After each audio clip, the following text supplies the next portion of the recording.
Welcome to the Plant Cunning Podcast, where we explore a relationship to plants, other people, and the mysteries of nature.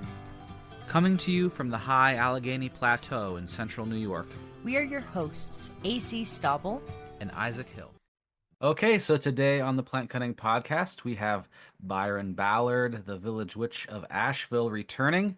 We have to have our annual dose of Byron. Yes. So how are you doing today? It's been a very eventful year. How have you been holding up? Golly, wasn't 2024 just nuts? It was nuts. Yeah. Yeah, it was just nuts. But it was probably the year that I learned the most about my community, about myself, about the land around me that I've lived with for, more than 60 years.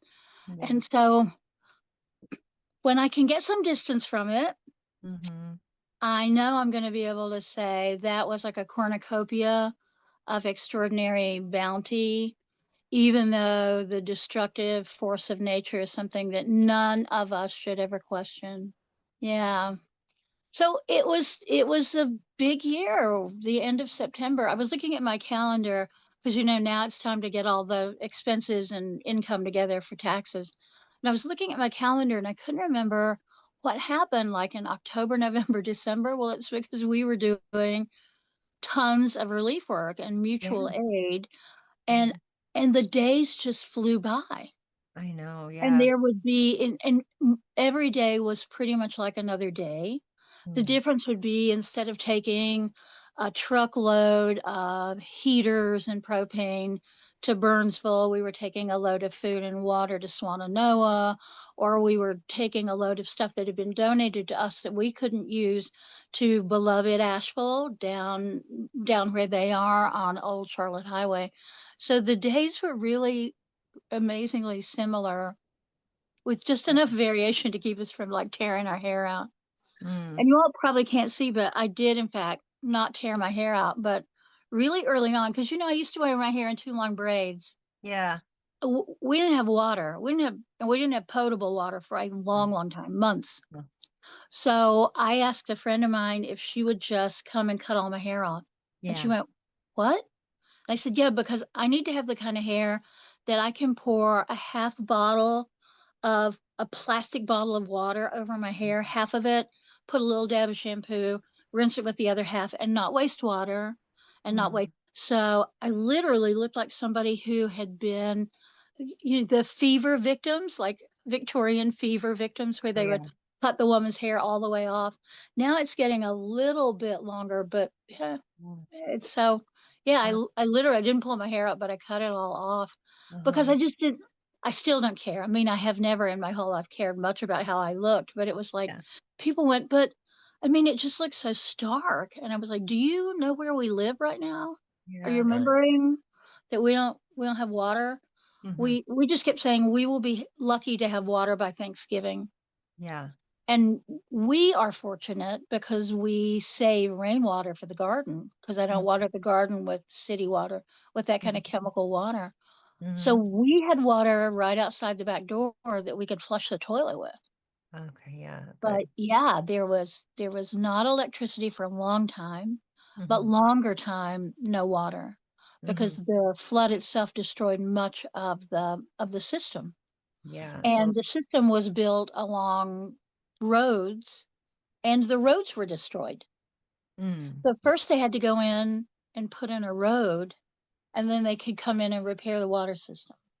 So it's been a really complicated process and a slow process. And I mean, my group, Mother Grove Goddess Temple, we do the basics. We do the triage. So we send you diapers and we send you medicine, we send you water, and we can do all that, but we can't come in and fix your driveway. Yeah. We can't come in and take 3 trees off your roof and then rebuild your house. It's just not something we're equipped to do. We weren't really equipped to do what we're doing now, but man, once it happened, we just jumped in. It was actually kind of cool. Yeah, right. Well, Yeah, it is we cool. had a space. We had a space that could accumulate stuff. Yeah, cool. Yeah. So what exactly like is mutual aid? Like what does that mean to you, to us? I want to give you the sterling example of that from our experience. So the storm happened primarily on a Thursday and a Friday. Within 48 hours of that storm, there's a mutual aid group that happened in Barnardsville, which is this really tiny little town.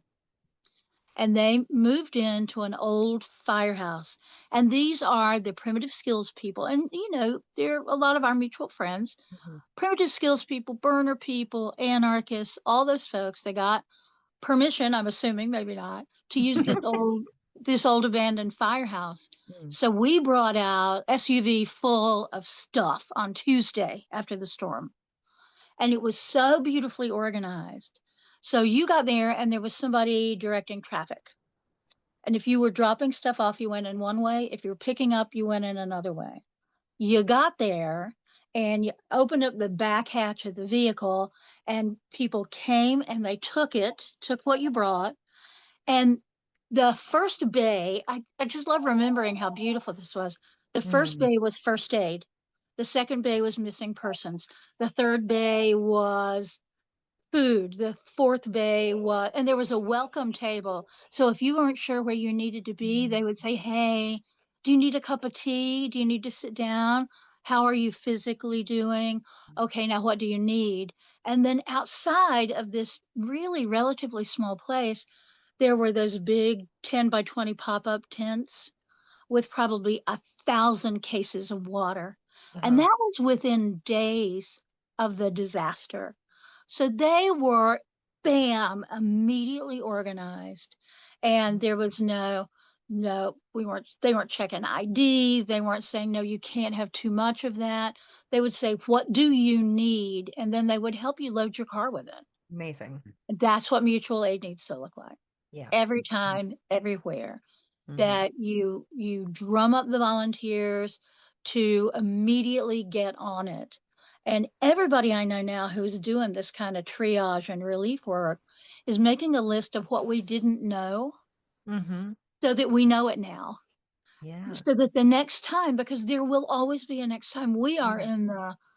in the roiling beginnings of incredible climate change. Mhm. And some days are going to be beautiful. We need to love those days and appreciate them.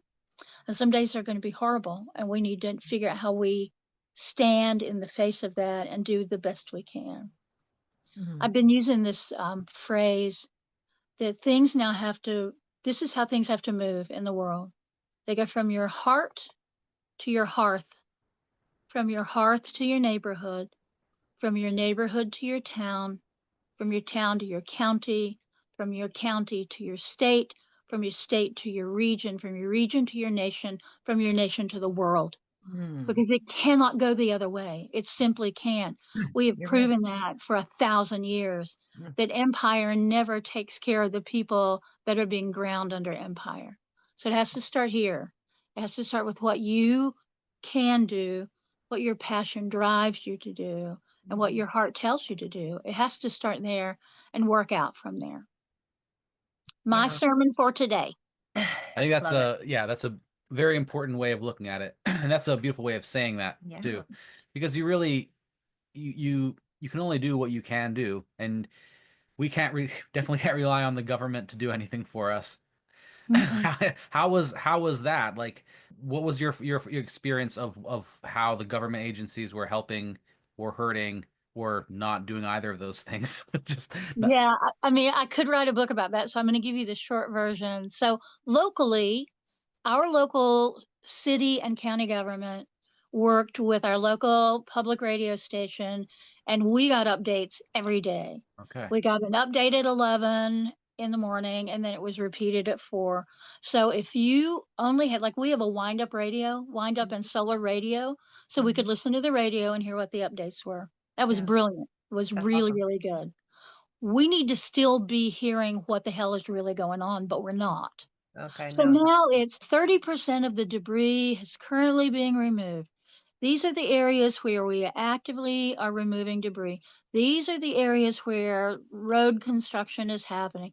So we're hearing that stuff, but what we're not hearing are We still don't know how many people died. Not Yeah. really. Not Yeah. really. They're kind of holding that close to their chest.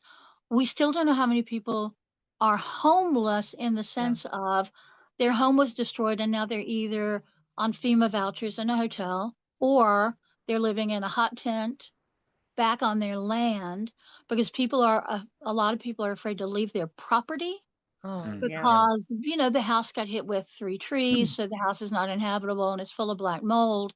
But if they leave the property, they're afraid that somebody will come in and do a quick claim, or somebody will come in and loot what's left of their house.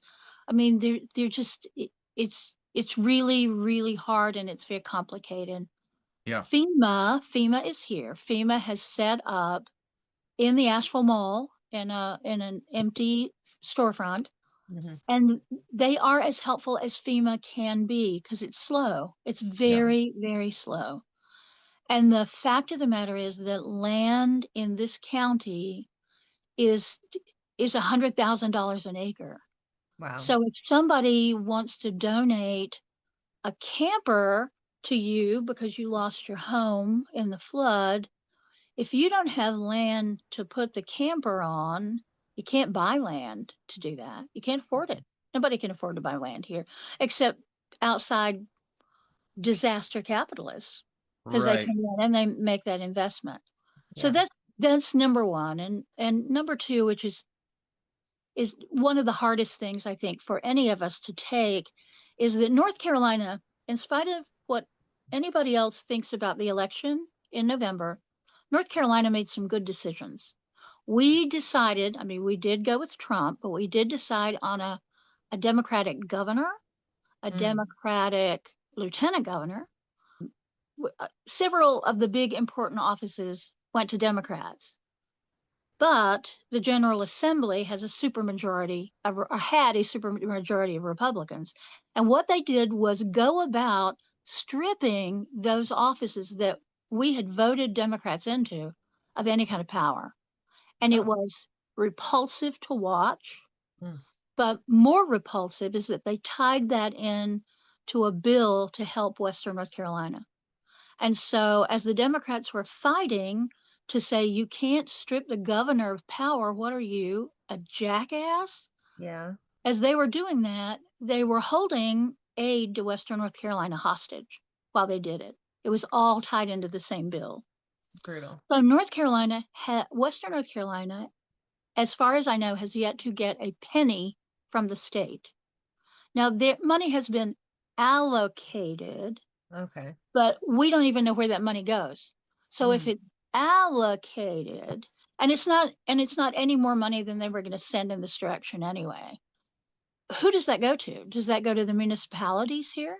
Mhm. Does that go to nonprofits? Does that go to for-profits? We don't know where that money goes, but I know where it doesn't go. It doesn't go to buy land for people who have lost everything and are living in a tent. And Monday, it's going to be sub-zero here. Oh my gosh. And people are living in what are called hot tents, but they're not hot. I mean, Yeah. they're heavy tents that are heated, but still, I'm going to be cold in my house I with know. that temperature. Yeah. I'm not in a tent, I'm in a house. Yeah. And the federal government is just as bad. So it is slow, it is tedious. The money will not flow to the places it needs to flow, and that's my witchy prediction, and it's also my prediction from being a citizen of this country now for many many years, is that the money won't go where it needs to go. It'll have to flow through many many channels, and every one of those channels is going to take a bite out of it. Yeah. They're all gonna Mm. take their cut. Yeah. Yeah. Well, what are some of the experiences that you've had and things you've seen that gives you hope in action people in the community? Yes, Yeah. that has been the best part of all of it. It really has. So we are Mother Grove is in this old funky building that used to be a hospital.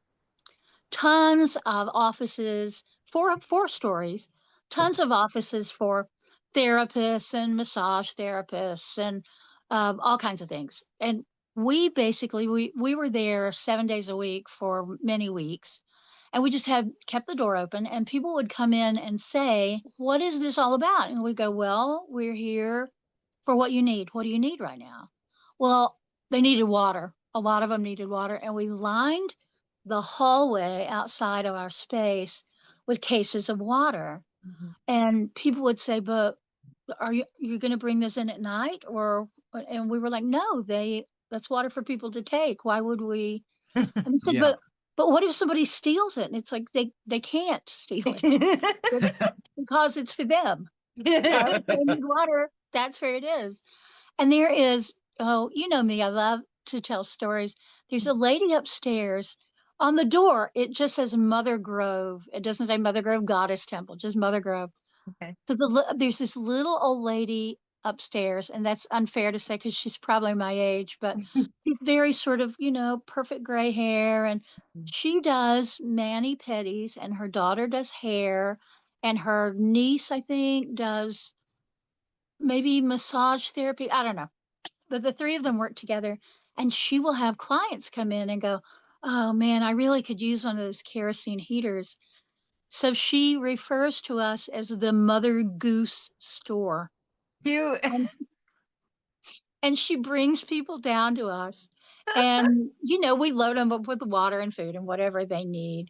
Um, but I can't help but think if at any point somebody pointed out to her, that's a bunch of goddess worshipers and witches that are handing out all the food and water, that would change how she feels about us. So I hope that doesn't happen because right now she just Your loves mother us. goose.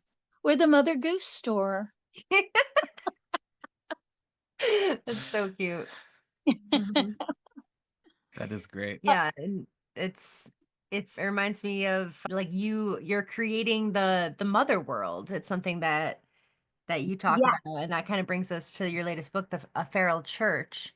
So you talk about how like nurturing is so important. You're nurturing your community. You're giving water and diapers and whatever people need. You're being the mother goose or the mother goddess, whatever you want to call it. But yeah, what do you want to talk a little bit about that? Like, what is the mother world to you? Yeah, and of course that's what Feral Church is all about, is seeing Goddess in all the places that Goddess is. Mm, So it's not the the book starts the journey of the book starts at the Basilica, the Catholic Basilica downtown, and starts with a very comfortable goddess figure, which is the Blessed Virgin. mm, And then it moves into this wild world of lots of different places. But Mother Grove is the original feral church that we mhm, were saying. I know the word church has a lot of baggage, and especially for the people who were abused and neglected in institutional churches. So using that word is deliberate, is to say that church doesn't mean all of that. yeah. Here's what church can look like, and church can be wherever it is. And I love the example of this Episcopal church in Texas, I think, that I heard about years ago. They had a big garden, and the parishioners tended the garden, and they took all the food to pantries, and it was lovely. It was a wonderful ministry. And because it was in Texas, they could grow, they had a long growing season. So it was wonderful. Well, the church itself, the building burned down. And instead of rebuilding the building, they decided to put in basically like a big gazebo where Sunday morning, if it was raining, you could come inside and be a shelter. But basically, Sunday morning, they'd be working in the garden, and the priest would also be working in the garden, and the choir would be working in the garden. And when it was time to sing, they'd all put their hoes or their rakes down. They'd all Mm, come stand together and they'd sing. I mean, the Episcopal Church has some of the most exquisite church music anywhere. And then when it was time for the homily, the priest would come to a place where everybody could hear him. And there came a point where they, had a little mic, so it was easy for the people who had hearing difficulties to hear him. And they did that. And they made the decision to use the money that came in for the good of the community. And that the sense that you have to build a big fancy house for the divine is something that it was a concept they were willing to give up in order to better serve their community. Cool.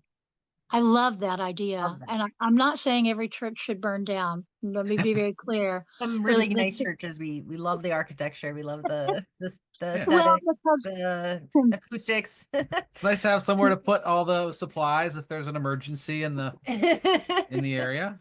Well, Yeah.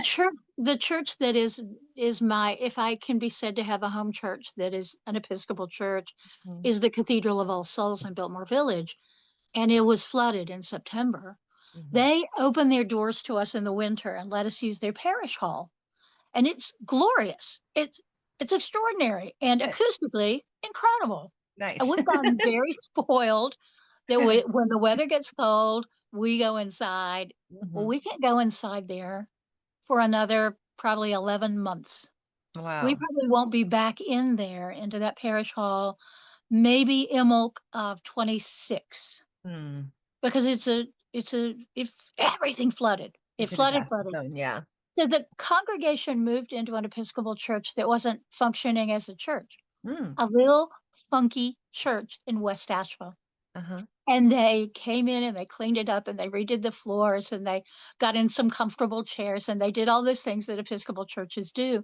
But the cool thing about this little church is, so you come down, it was probably built, I'm guessing, in the 60s. It's brick, square, rectangular, and the altar isn't fancy, and the stained glass is horrific.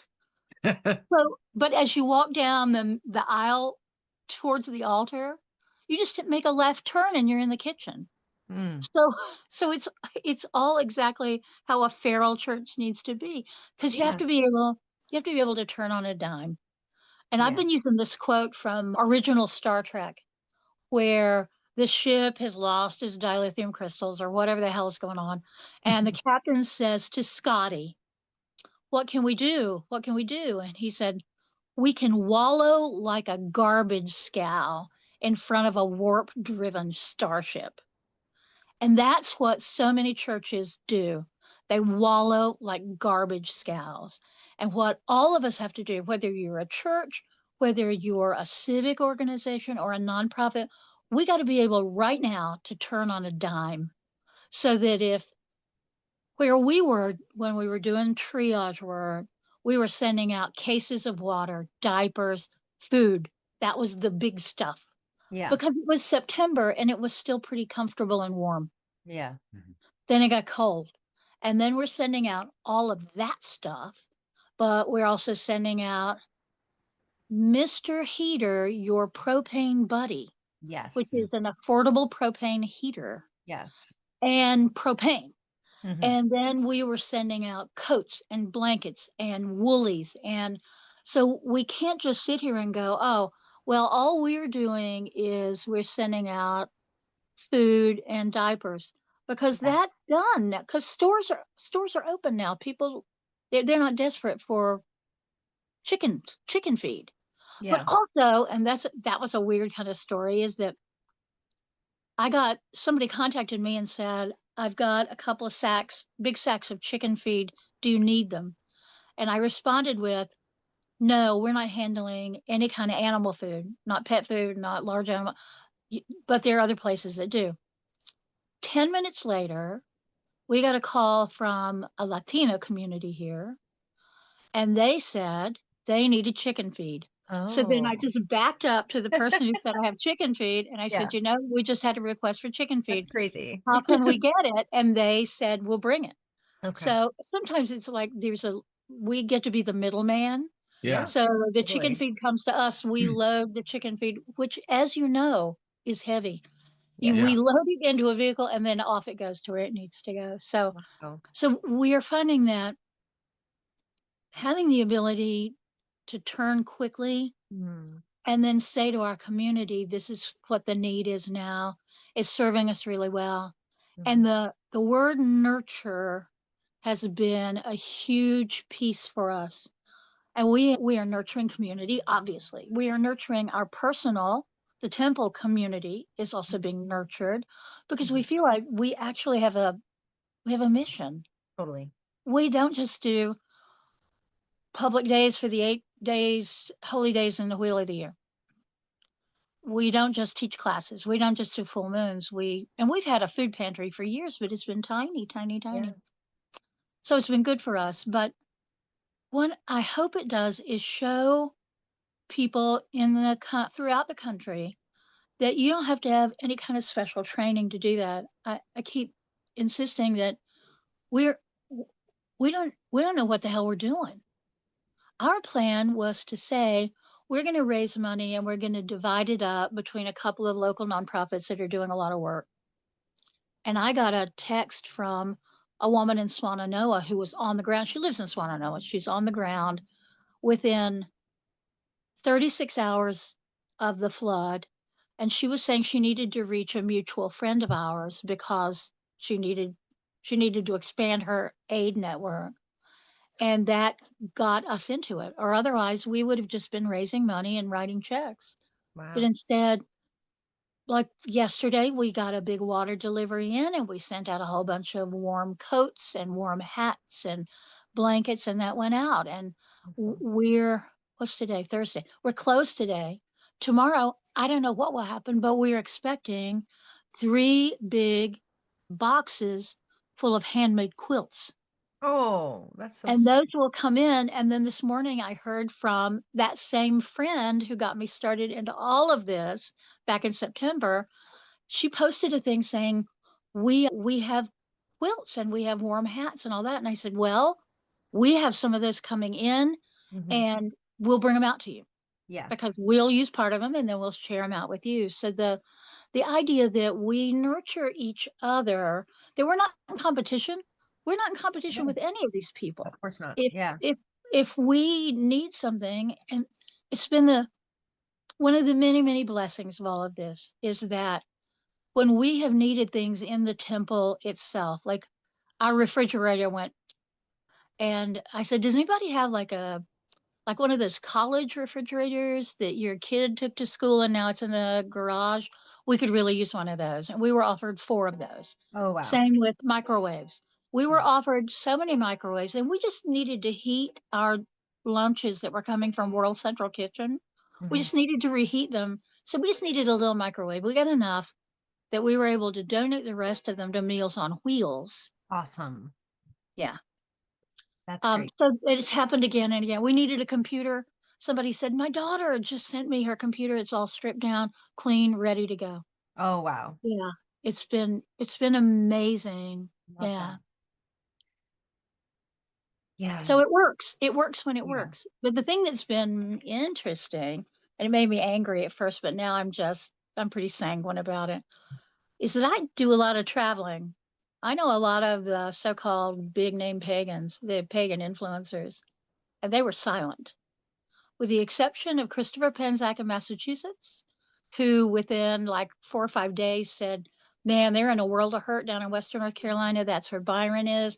I'm going to send money. This is where I'm going to send money. I encourage you to do that too. Silence, silence. Oh. Yeah, it's been really weird because I Yeah. would have thought at least we would have said, hey, pay attention. There's a big problem down here. But no, but who has supported us have been garden variety, pagans, witches, earth religionists who Mm. send $25 or $50, or if they can't send money, they'll knit some little beanies and send them. And Sweet. then they tell the story. And that's Yes. been huge, huge. Yeah. So Mhm. my expectations about some parts of my community have been lowered, but Uh-huh. my expectations of the community are huge, Mhm. huge. Love that. Yeah. Yeah, and so it's about reacting to what needs are appearing, and Adaptability. being adapting to those Yeah, needs, because now we're going to be sub-zeros, so people need that warmth. Mhm. yeah. But And we also need to be pressuring our electeds to uh, say, where's the help? Where's our help? Where's our help? I don't know how much good that does. That doesn't do as much good as delivering a right, Mr. Heater your propane buddy and, you know, 20 gallons of propane. But but that has to be done too. So it's really, the kind of magic I've always practiced is sort of belt and suspenders magic. Yeah. So you do the energetic work, you do the magical work, you do the work on the ground, you do all of that stuff. Yeah. And you make connections and you build a nexus. So when there is need, you can do an all call and say, we need chicken feed. Who's got chicken feed? And Mm-hmm. then that happens. But as social media devolves, we may we may need other ways to do that. So there are people that are looking at that now. Does it go back to those old-fashioned phone trees? Because it Right. might. Phone Those trees. worked great. Yeah, My mom they was a work soccer perfectly mom. fine. She was at the top of the phone tree and she would make sure that everybody knew if a game change happened or whatever, Yeah, yeah. It's on the efficient. line. It's not very technical. Just about anybody can do it. Yeah. Yeah. But that's the thing. Humans are adaptable, and we are able to respond to what the needs that the circumstances present us. Yeah. Yeah, we'll figure it out. If like Facebook and TikTok and Twitter and all these things go down, like I have a gals chat, on a text thread. Like that's hopefully gonna that's one example of like, yeah, the community, like it goes out to all the gals and everybody makes magic happen, like if Yeah. somebody has a need, it's like, oh, okay, we've figured it out within like 8 minutes on the gals chat. You know? Yeah. Yeah, exactly. So yeah, we'll figure it out. We're incredibly adaptable as long as we are not completely frozen with fear. And Yeah. I'm seeing a Such lot a of good that point. right now. Such a I good point. couldn't possibly, because all I do is sit and eat ice cream and watch Dancing with the Stars. Yeah. I I get that. I get the wanting. I want to build a blanket fort and read all of Tolkien, Mm, which I did during COVID, actually. But yeah, you will feel less frightened. You will be less frightened, and you will feel better about yourself and the world if you help other people. And that's the truth. And yes. we've always known that. Right. Yeah. Actions. Well, Mhm. and you're focused on somebody else. You're not so focused on yourself and your Yeah. problems. Yeah. Yeah. And that's what Mother World is about. And it's not to say that mothers are the most important, because fathers are important too, but the Mother World is a world of nurture. Mm. It's not a world of competition. It's a Mhm. world where we figure out what we collectively have and how that can collectively help. And that's what Mother World is about, is nurturing. We had a discussion actually yesterday at the temple, because we've had some volunteers who frankly are dealing with mental illness. Mm-hmm. Mhm. And we were talking about a particular volunteer that we have nurtured to the point that we can nurture, and now that volunteer is going to have to make some decisions about their life that we can't make for them, because we're not Yeah. their mamas. That's not Right. what Mother World is about. It's finding some women to be your mamas. Yeah. And one of the people in the discussion said, "Yeah, but I knew she was crazy the minute I met her." And we all kind of nodded. And I said, "But that's not the point, because it doesn't matter. Because Mhm. what we do is the nurturing part." So Yeah. we were here. If she needed to sit with the goddess and sit in front of the altar, that was cool. If she needed to help, that was cool. If she needed to be fed, which she often did, that also was cool. Yeah. Yeah. Mhm. So nurturing is like prime. That's the prime directive. There, another Yeah. Star Trek thing. Yeah. Yeah. The prime directive. Yes. So this mother world is a concept from the book. I mean, it's more than that. But can you tell us a little bit about the Feral Church, this new book of yours? Why? What was the impetus for this book? Okay, the impetus, and I'm going to keep this short because it's a very long, complicated story, is that when Dr. Carol Christ, who was one of the mothers of the modern Okay. goddess movement, when she died, I was in Ohio at Wisteria, Mm. and heard it, and started crying. And on the way home from Wisteria, which is like a 7.5 hour drive, I kept thinking it's really time for another goddess theology book. We haven't Mhm. had a good one in a long time. Um, and then I thought, well, I don't know who could write that. Well, maybe I could write it because I'm a goddess worshiper and I started a goddess temple. But then I didn't know how I was going to do it. So, okay, I know this is going to sound crazy, but it is crazy. So Okay. I didn't know. I thought, well, I can do like a world study of goddess cultures and blah blah blah. Here's what I did. I would figure out what I wanted to talk about. The example I usually give is, what is it like to be in a womb, enwombed? And then I would think, where do I want to set that story?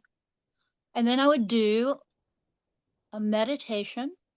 And in that meditation, I would go to that place and Mm, I would, I would have that experience. wow. And then I would stop the meditation and I would write what happened. That's And so cool. in this case, we went to the prairie in North America 10,000 years ago. Uh-huh. Mm. So it was all wild and the grass was taller than any of us, and we are a pilgrim group. And so we went into a badger set, and the badger had recently died, so it still smelled badgery. Yeah. And we went in there to feel what enwombed would feel like. And while we were in there, buffalo went over the top of us. Mm. And so that's how the whole book was written. I would go, where do I want to be? How about Mongolia? Uh-huh. I've never been to Mongolia. And I would just go, okay, now I'm going to Mongolia. Me and you, we're all going to Mongolia. And then I just didn't know what would happen. And then it would happen. And so then I Wow. wrote it all down. Mm-hmm.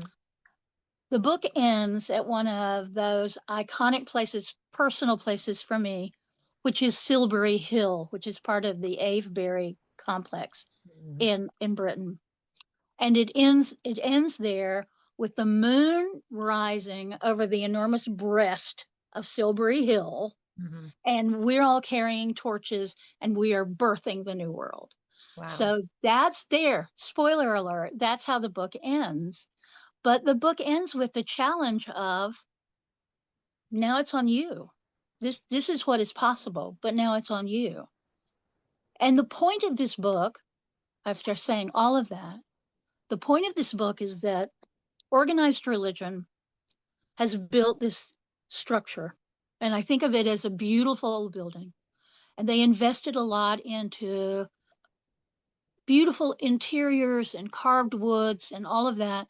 And they have systematically let it fall to ruin. Mm-hmm. So we're going in this, because Feral Church is a movement. It's not just a book. We are Mm-hmm. going in this movement and we're taking out the stuff that still works, that the institutional church doesn't use anymore, like liberation theology. When did you last hear anybody talk about liberation theology? So we're taking that out. We're Uh-huh. taking out covered dish suppers. Mm. Yeah.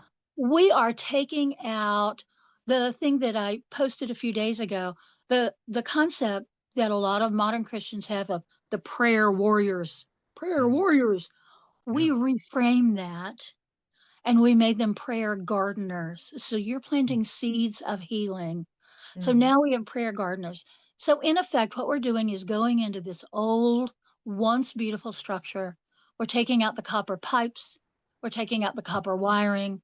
We're taking out the marble mantelpieces and the Yeah. carved newel posts. And Yeah. once we have stripped this effigy of anything that is usable, we're going to take the roof off and let the thing fall.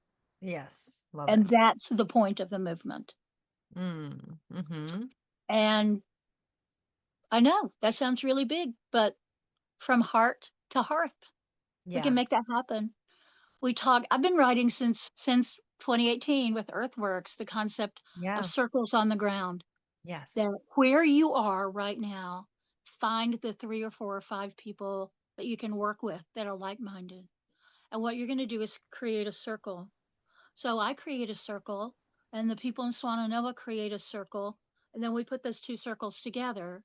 And then we put in a circle from Barnardsville and a circle from Burnsville and a circle from West Asheville. And then it becomes a chain.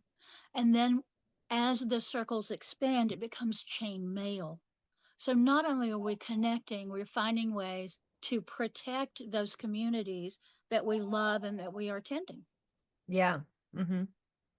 I think that gives you a really nice visualization of like, okay, so what as the system is crumbling and we are salvaging these pieces of the system of, the governments that we've had in place, the religions, the patriarchy in general, like people are often like, okay, well, what do I do? How do I do it? And you've created this like visual concept, literal concept of circles on the ground of like, you start from where you are and you build this connection. And sometimes it feels like you're not doing enough. Sometimes you look at the global politics, you look at the wars going on in the world, at the genocides going on in the world, and you are just like, I'm not doing enough. But if you are actively building those circles on the ground and, making changes to yourself and to your family and to your neighborhood, you're doing something. You're building that network that as the system crumbles, you're creating the thing that we're going to fall back on. Okay. Yeah, we refer to that as grieving globally and acting locally. Yes. So if something, if you, whatever affects you on a global level, then look at that macrocosm to microcosm. Look at what's happening in your own community. Mhm. So if children are hungry in Somalia, yes, you can write a check for World Central Kitchen. No Mhm. question. You can do that. But you can also look and see who's hungry, what children are hungry where you are.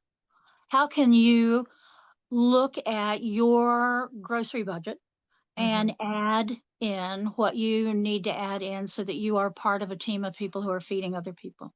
Yeah. And that way, no, that's not feeding children in Somalia, but it's feeding people here, which you can do. Yeah. Yeah. Totally. And so speaking of also of visualization and these meditations that you're doing, the structure of the book is actually these path workings, right? Mm-hmm. So do you think you could give us kind of an example of path working? I mean, you kind of did already, but like for those who maybe not know what path working is. I love the concept of pathworking because it sounds deep and symbolic and beautiful, but really what we're doing is telling stories to each other. Mm. And so the story we're telling about the sin eater, which is in one of the chapters.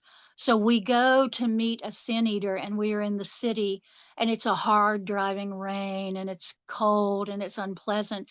And we come into this place, and the story, if you know anything about sin eating, it's a weird folkloric Christian tradition where a poor person usually is fed, and the feeding of that poor person takes the sin away from a rich and important person who has died so that they go straight to heaven. Well, I mean, pagans don't have a concept of sin or any of that other crap, but she had done this as a familial thing, but then she twisted it a little bit and she made it part of her therapy practice.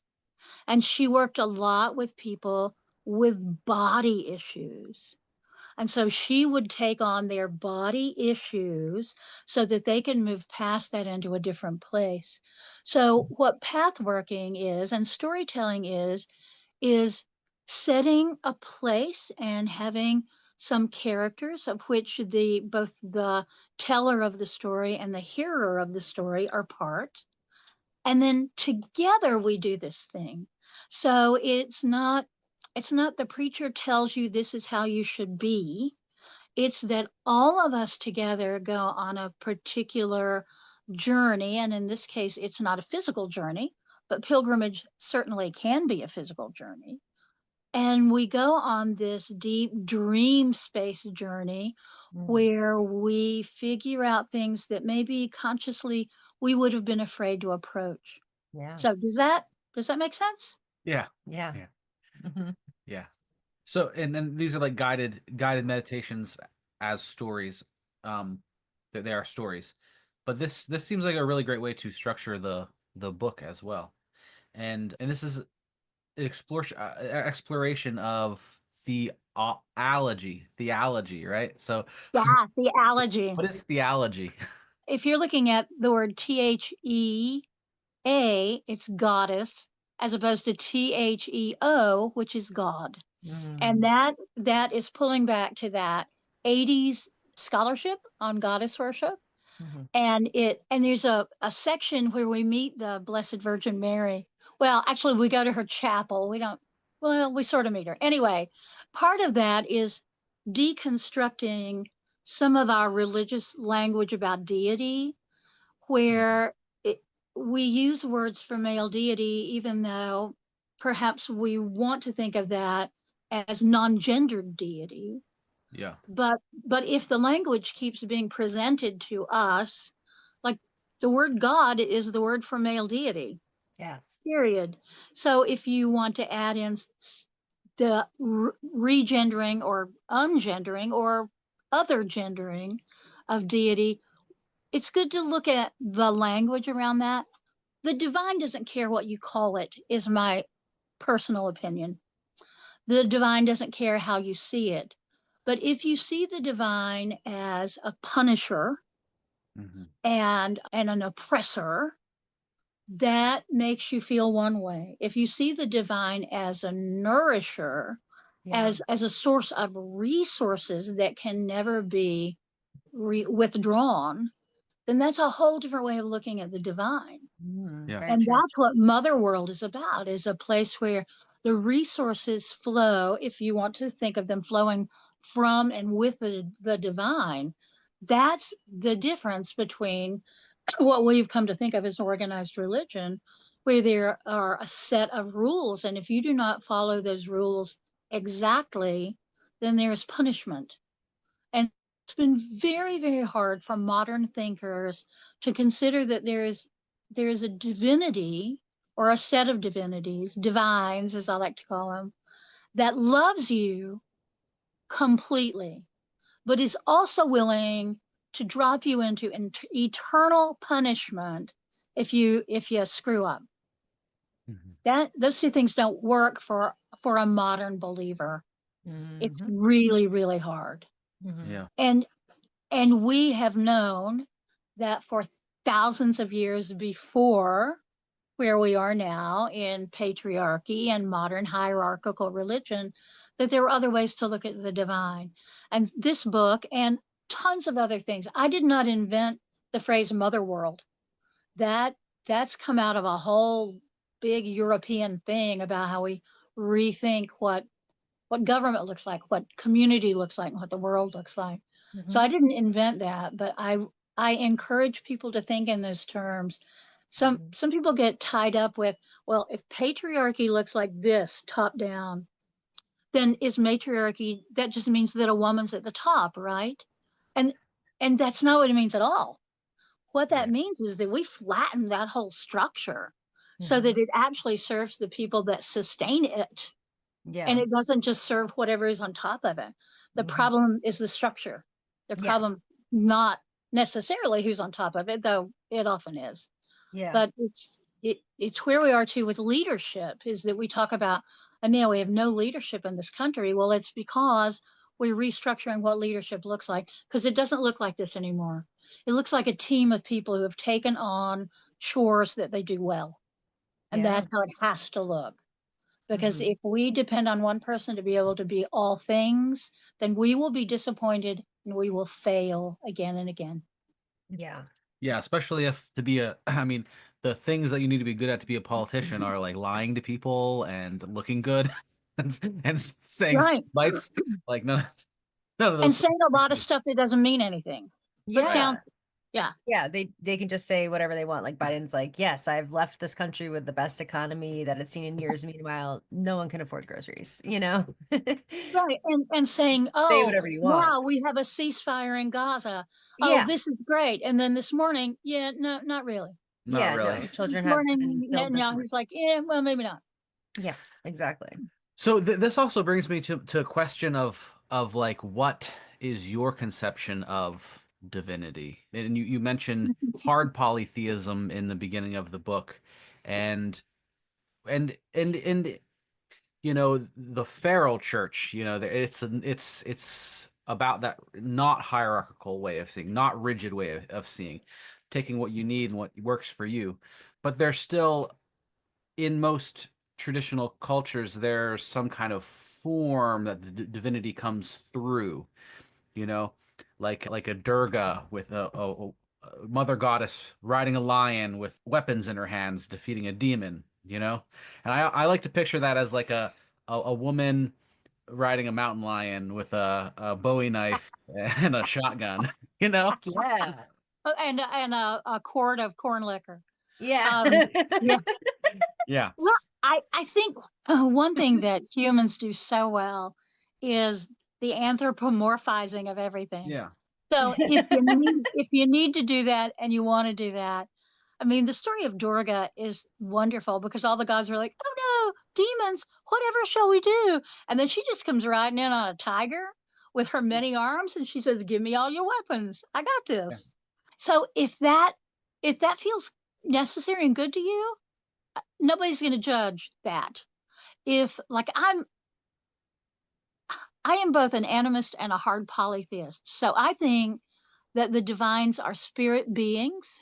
Okay. And I work with a lot of different spirit beings. I think that they are spirit beings so that I can't be super cool and an herbalist and midwife and all that and be a goddess and become a goddess any more than I could get my belly rubbed and become that adorable little dog.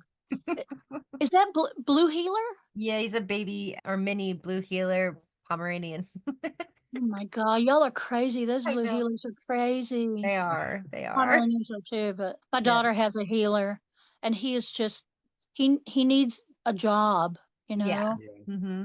The good thing about Percy is one of his jobs is just cuddling. So Yeah. Oh, well, that's a good job. Yeah, yeah. my daughter has some anxiety disorders and she got a dog because she thought it would help. The dog has more anxiety disorders than she Oh, does. shoot. So oddly enough, it did help because now she's like, yeah, I'm not nearly so anxious as the dog is. Yeah. Yeah. You had a question or a comment. I can't remember what Yeah. it was. Sorry. We Because then I had to look distracted, at Percy because look. distracted the cute. Yep. Yeah. Well, it's just we're talking about like What Oh, is what is divinity. divinity? What is your Yeah. conception of divinity? So What is he going to I'm an form? And yeah, animist. yeah, So I yeah. think everything is ensouled. So my mug that I love is ensouled. Yeah. Percy is ensouled. The trees are Yeah. ensouled. Yeah. The table is ensouled. Everything is ensouled, and Mm-hmm. it's yeah. all deeply and it's more than connected. It is it. Like I Mm. am the cup. And Mm-hmm. practical terms is that I try to be no. What it means in practical terms is that I'm very aware of both my surroundings and my energy in the surroundings and their energy in me. Mm-hmm. But also it gives me a freedom to say, so if you're all about gravel, like I do a whole riff on gravel Yeah. because gravel is the heart of ancient mountains. Mm-hmm. Yeah. So we dismiss it. It's like, gravel, who cares? But for me, if you are going to strip down a mountain and you're going to bust it into little pieces for your driveway, that's the heart of a mountain that you're Yeah. driving over. How does that affect you? Yes. So Yeah. my animism is in everything that I do, but I have always been a goddess worshiper. And I don't know that worshiper is exactly the right word, but I've never seen the divine in male form ever. So when I would go to church with my grandmother at the Methodist church and they would talk about God, I would be like, I don't even know who that is. And I mean, Jesus seemed like a nice guy, but he didn't seem like a God. Ugh, because Yeah. gods are girls. Yeah. Yeah. So that's a personal thing for me. So animist and polytheist goddess worshiper. Ugh, too many labels. I Ugh. remember. Well, that's part of the problem. Problem is like with Yeah. labels, with words, with symbols, with images, like they mediate reality for us. And Yeah. but like how else do you, but that's Well, also how we yeah. communicate with reality. It's It's like hard. that's I don't know. That's what I'm like trying to. That's what coming through in my mind lately Yeah. is this. I'm trying to understand this. How you're what not only what is real but how is it communicated and like this language of divinity and how like how can you even know what divinity is and like is a goddess is the goddess with a G. I mean, even just thinking of goddess in terms of god or goddess is an anthropomorphization in a certain way, Yeah. but there's Yeah. still this kind of energy of passive active, like they're yin yang kind of a thing, but it's still a conceptual framework.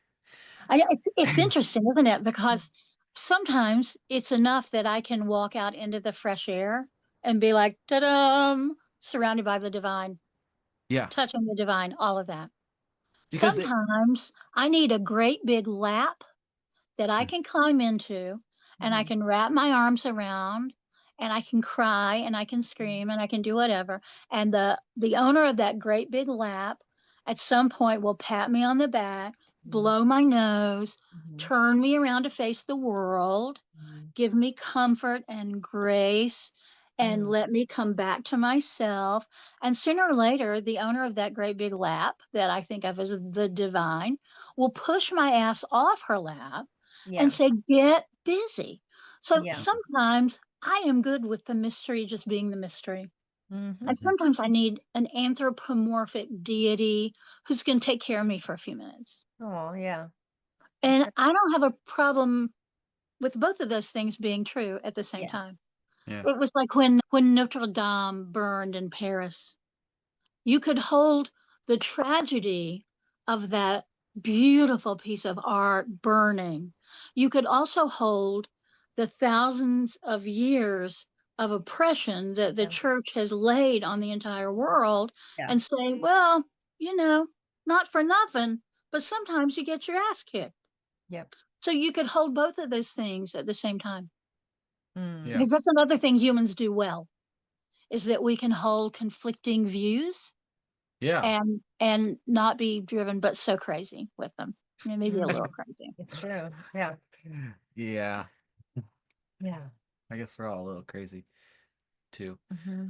But Um, yeah, I'm just thinking about like language and representation and like the role of the religion, the father religion of having like just men as God or and the language of God and not goddess and not being inclusive of the female representation in the divine has real ramifications for women and men in our society, you know? It absolutely does. And there's been a movement in the past few decades to get have genderless language. Hmm. But if the structure is still punitive, if you still are dealing with a divinity, if you are still dealing with the God of the Old Testament, that Hmm. is a whole different world. And Yeah. even if you are able to make the God of the Old Testament female, then that still doesn't explain who Durga is, because Durga isn't the God of the Old Testament. Yeah. right. Durga is there doing doing nurturing in a hard way, Yeah. but she was still nurturing. Kali dancing on the Mm-hmm. corpse is not the God of the Old Testament. Hmm. That's Kali is not saying, if you don't dance on this corpse with me, then you will go to hell forever.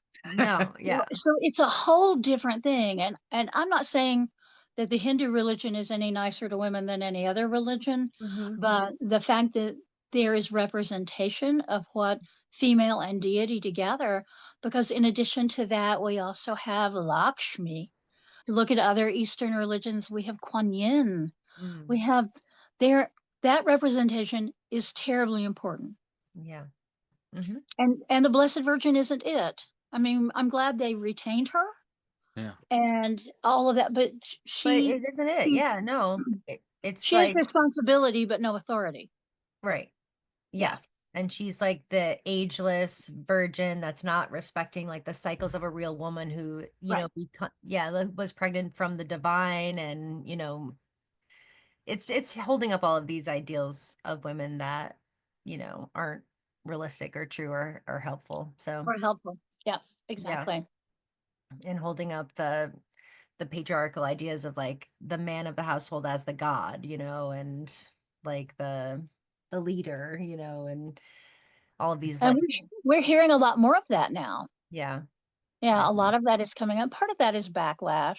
I think so. It's like Mhm. it feels like sort of the final throes of the patriarchy, like Oh, I hope think so. about as it's like falling or, mortally wounded or something, Yeah, it does feel like that. Yeah. Well, so what do you feel? What do you see as the future of the goddess in America? Oh, golly, I feel like I should be able to give you a sermon on that, but what I'm going to do is go back to dust circles on the ground. So I am hearing now from different places in this country, from Canada and from Great Britain, people who the concept of feral church really strikes them. Even before the book came out, just the phrase feral church said something to these people. So they're contacting me now to say, so this is what we do. Are we a feral church? And the answer is yes. The answer is yes. Are you finding the divine wherever the divine is? Then yes. And there are no rules for being a feral church. So if your feral church does a community garden, great. If your feral church does a knitting ministry, great. If your feral church just meets once a week to make soup and share out quarts of soup, great. Great. Because the feral church is a concept that is ever widening and I hope ever deepening, to return to what we talked about earlier. And we'll see how long lived it is. Yeah. Because movements come and movements go. I mean, Mother Grove has been around now 19 years. In terms of a church, that's not very long. But in terms of modern movements, that's okay. Yeah. Yeah. Yeah. Yeah. Love it. You're doing a special thing with people who order A Feral Church, the book, from your local bookstore. I am. So if you order it from malaprops.com, which is where I'm going as soon as we get off here, cool. I will sign the book and I will stick a special bookmark in before they mail it out. So you get a signed copy with a bookmark in it. Way better than Amazon. Oh, yeah. No, you shouldn't buy stuff from Amazon. We're having so much fun with stuff for Feral Church. So I'm going to hold this up. I don't know if it'll show with the Zoom, but we made funeral home fans, those old timey church fans. Oh, really? It's the cover of the book. Cool. I did stickers and I did pins that say feral. Love that. And yeah, we're getting a lot. So I'll send you all a little packet of all that stuff. Okay. Nice. Yeah. Oh, thanks. Yeah. Some Of the Feral fun Church stuff. merch. And I'm trying to work out now how to do a feral church lady hat. Yes. Because I think it has to have horns and like twigs. Yes. And fruit hanging off of it. Yes. Moss, lots of mushrooms. Yes. Yeah. That So sounds... yeah, what does a feral church lady wear? And what does a feral church lady have in her pocketbook? She's got some seeds and maybe, I don't know, composted cow manure, magic water. I don't know. I feel like some sort of tincture is in there. Oh, absolutely. And with me, you know, it's going to be elderberry tincture. Yeah. Yes. For sure. Yes. Love it. And yeah, so that's been fun.